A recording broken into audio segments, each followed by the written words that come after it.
तुमची कुठली मानवी भाषा कळत नाही. हे सृष्टी आहे, हे ब्रह्मांड आहे, ह्याला कुठली मानवी भाषा कळत नाही. ह्या सगळ्या मानवनिर्मित भाषा आहेत. बरोबर.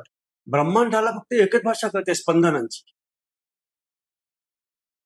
त्यामुळे प्रत्येक भाषेतील जो शब्द आहे, ती जी स्पंदन निर्माण करतो ते फळ तुम्हाला याच्याकडे अट्रॅक्ट होणार. म्हणजे क म्हटल्यावर अमुक, क वर मराठी भाषेचा का संस्कृत भाषेचा का उर्दू भाषेचा का इंग्लिशचा, जर्मनीचा, चायनीजचा, जपानीजचा, कुठल्याच भाषेचा हक्क नाही ना. क हा प्रत्येक भाषेत आहे. पण ज्या वेळेला तुम्ही क म्हणाल, मग तो कुठल्याही भाषेतून म्हटलं तर त्याचं तेच फळ येणार आहे. ज्यावेळेला तुम्ही ठ म्हणाल तर ठ म्हटल्यावर हे फळ येणार आहे. त्यामुळे स्पंदन महत्वाची आहे.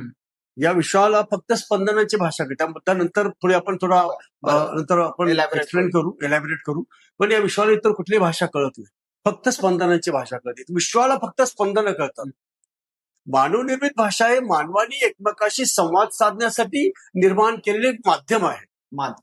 तुम्ही असं समजू नका की मी, म्हणजे आपण म्हटलं की मी याला फुलपात्र म्हणतो, की मी याला पुस्तक म्हणतो, म्हणजे विश्वसुद्धा याला पुस्तक म्हणत असेल. बरोबर. विश्वाला पुस्तकाशी काही संबंध नाही. तुम्ही जे शब्द वापरता, म्हणजे एक उदाहरण तर तुम्हाला सांगितलं की तुम्ही शब्द वापरला कमळ. तुम्ही म्हणालात कमळ, तर कमळ म्हटल्यावर तुम्हाला वाटतं, तुम्हाला अभिप्राय आहे की मी हे जे कमळ जे काय म्हणतो कमळ, किंवा मोबाईल जो तुम्ही म्हटला मोबाईल, तो मोबाईल म्हटल्यावर तुमच्याकडे पर्टिक्युलर वस्तू येते. बरोबर. त्या वस्तूला मानवाने दिलेलं नाव आहे.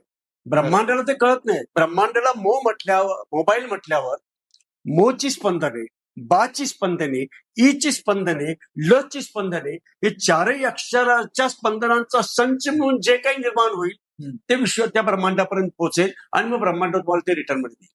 म्हणजे त्याच्याशी मिळती जुळती स्पंदनं, त्याच्याशी मिळती जुळती फ्रिक्वेन्सी तुमच्याकडे पाठवून.